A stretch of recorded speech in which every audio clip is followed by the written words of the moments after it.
Back up. What's gonna happen now?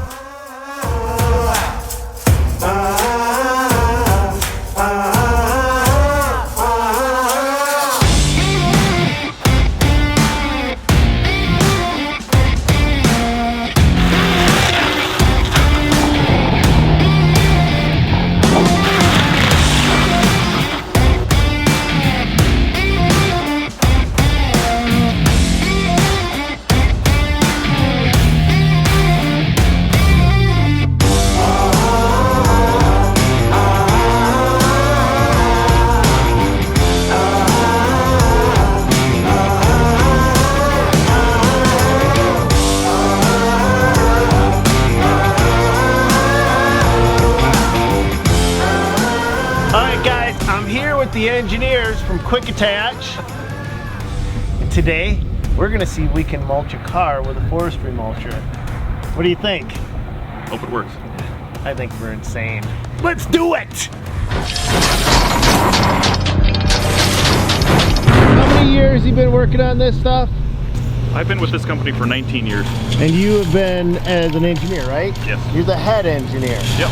So you know mulchers probably better than anybody around. Am I right or wrong? Better than average, yes. Better than average. All right, because this is what you do day in, day out, week after week for 19 years. The only reason I point that out to you guys is because a lot of you guys like to question how much I know mulchers, and I don't know mulchers that much. That's why I talked to this guy. We're gonna be looking at mulchers today, and I called you up on the phone, and this whole thing started when I said, Shane, do you think we can mulch a car? Right. How did that conversation go inside the main building? There was a lot of hesitation at first, and then after we thought about it, we thought it'd be kind of fun to try. All right. So you guys get ready, man, because we're gonna mulch a car, but we're also gonna learn a few things about mulchers. So what makes the Quick Attach different than the other ones? We try to build them strong enough, heavy enough so they can handle day-to-day use in the forest. So you're looking at heavy gauge steel plate, heavy strong teeth that are bolted in place so you can easily repair them, change them. Really strong drive systems. So we're using belt drive with a piston motor that's really strong. Just heavy duty. Anything in the forest that's gonna take a lot of abuse. So tell me about your teeth. You said you have steel teeth and carbide teeth? Yeah, so we offer two different styles of teeth. This is the carbide tooth that we offer. These inserts here are carbide. The tooth is bolted on, and then if it gets wore or broken, you can just flip it over and use sharp corners on it now for the second set. So that's really nice when you're out in the field. If you have a damaged tooth from hitting a rock or something, you can just rotate it. What about depth gauges, Shane? I'm not seeing any depth gauges. Yep. So some manufacturers use bite limiter plates, and there's pros and cons with using those. They make the drum heavier. They also require probably a little bit more detail in how you balance them, but they're used mostly on drums that spin quite a bit faster. Our drum turns between 2,000 and 2,500 RPM, okay, and those might be turning 2,500 RPM plus. So we tend to use a tooth that's more aggressive cutting, and so you can take a bigger bite. We get by without the limiter plates. So your drum spins slower. A little bit slower. Yep. Now, wouldn't that be a disadvantage, though? I mean, come on, let's be real. When you bite into a tree, don't you want the maximum speed? Well, maximum speed equates to minimum torque, and so a higher speed drum might take smaller bites, and so your mulch might be a smaller, finer mulch. But for higher productivity, you can get by with a little bit slower speed and get more done. Okay, so we just got done mulching and crunching on a bunch of trees, and I want to look at the actual mulch left behind. So some people complain because it's a little bit more coarse. You just have to go over it more and more times if you want to get it all mulched up small like this. It's just how much time you want to spend at it and what your customers want for a finished product. But the Forestry Service actually prefers it that way, don't they? Yeah. So the reason the Forestry Service prefers a little bit of a larger mulch is because then the plants can pop up through it easier. Yep. right? Yeah, if you get a heavy, dense mat of mulch, it's actually going to keep the vegetation from growing. So they're okay with it being a little bit more coarse. Okay, so let me ask you a question. I was just in Florida working on a project with another head, and one of the things I noticed, it spun up really super fast, and it would go into a tree and it would just die. Are we gonna see that today with this mulcher head? Or? I don't think so. It depends on what kind of motor they were using. We use a special variable displacement piston motor. So what that means is you get it's like having a transmission with 2 speeds instead of 1. Okay. Some mulchers use a fixed displacement motor, and they're just gonna have high speed and not much torque. Whereas ours, we can downshift when the going gets tough. It'll actually slow down even slower and boost the torque, so you can keep grinding through that tough spot, which is really nice for productivity because you're not stalling all the time.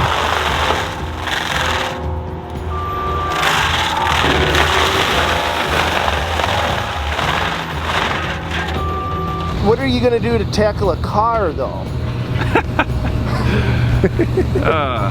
I don't know. I've been thinking about it. I'm gonna take it easy to start with, maybe. Okay.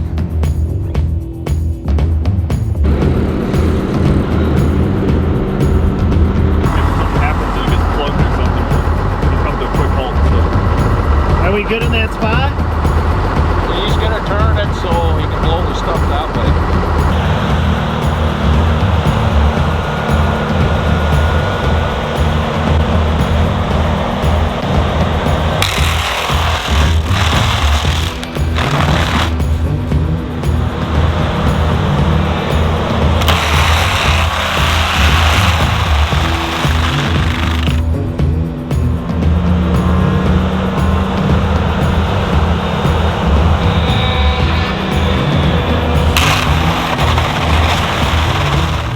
A very large through shaft that's 2 3/16 diameter, and we couple that. Can you put your hand on that one more time, Shane? Yeah. There we go. Okay, so that's a good perspective. What are the other guys using? Well, they're probably using something similar, but we use a spherical roller bearing on each end, so that allows higher load capacity and also actually allows for a little bit of deflection if anything should ever happen. And so that makes the bearing a lot tougher and makes it last a lot longer. Okay, so all that fancy stuff you said at the beginning just meant that it's a tougher unit. Yeah.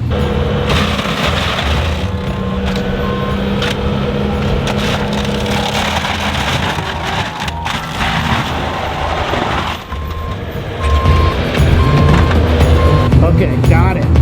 All right. And thick gauge, high strength steel drum. So this drum here is 1/2 inch thick, and it's high strength steel. Can we take a look at what drives it? But this is the variable displacement piston style motor. This motor also is equipped with a braking circuit.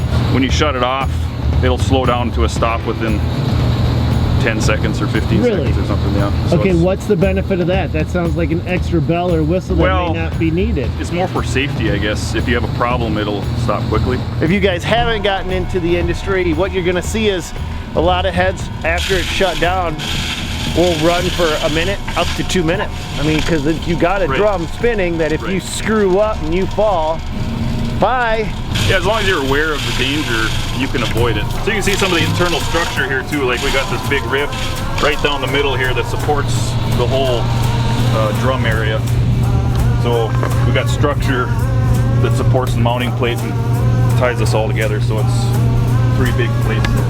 What is the motor on the opposite side, Shane? That's actually an accumulator.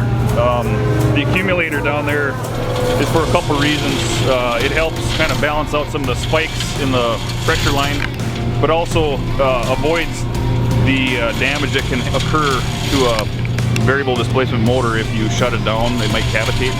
So the accumulator's there to feed some oil in, keep it from cavitating when you shut it. How does an accumulator work? That sounds like you just made that up. Is that a fizz banger?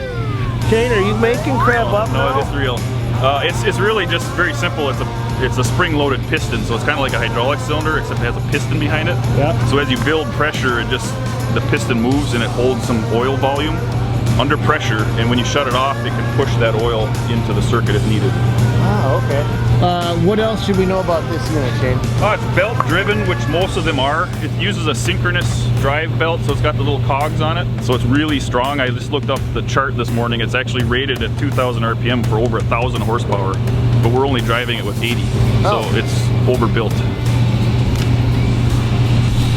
We're gonna be testing that today.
I may be getting a little too close to the action. That's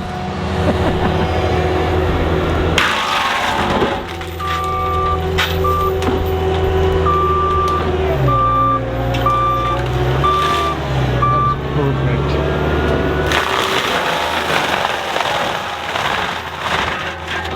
So one of the things I noticed is, yeah, this does have an insane amount of torque, but you're also, once you drop in the tree, you dropped one almost perfect, right? They came back right on the cab, and then you flipped it over just like a quarterback, just like boom, just flipped it right over. So you use the grab bars up front. All right, well, should we go to the next spot? All right, let's do it. Let's go to the next spot.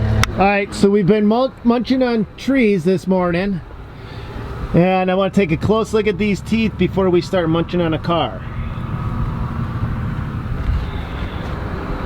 See what they're gonna bring us. What kind of treat? We don't even know what kind of treat they're gonna bring us. Here it comes, guys. The adventure begins.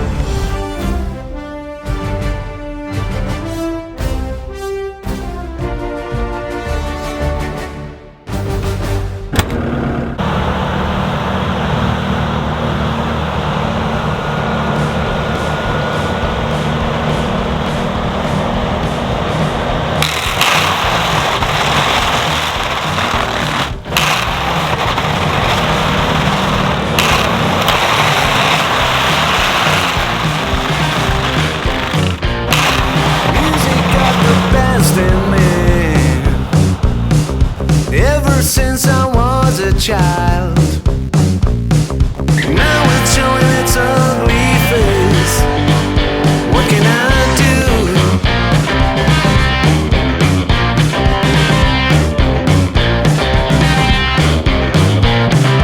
Music creeps into my dreams, wakes me into sweaty sheets, abandons me when nights died out. What can I do?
Guys, here it is. This is the car, or what's left of the car. So let's take a look at these teeth. So these are the steel teeth. We didn't put the carbides on, right? Right. Holy crap, Shane. These teeth aren't nearly as bad as I thought they'd be. Yeah, I thought they'd be all beat up. I mean, they're not good, but they're definitely not bad. And what I noticed, it just torqued its way through. Yeah. It just kept torquing. Torquing. That's not like twerking, is it? No, not at all. Shane's like, why do I do these videos with him? We had a blast today. It's freezing cold, but we had a lot of fun, even in the cold and snow. We got to munch on trees. We got to munch up a car. You guys got 150 more attachments or more over at Quick Attach, don't you? Yep. So we got plenty of stuff we can do. What do you want to see next? I can probably talk Shane into just about anything. If I can talk him into mulching a car, your idea next. Comment down below. I think we'll do it. All right, that's all we got for today, guys. Hope you enjoyed this video. Make sure you check out the guys at Quick Attach, because obviously this video could not be possible without them in any way, shape, or form. Thank you, guys. Thank you, Shane. Thanks, guys. I appreciate everything you do. You guys check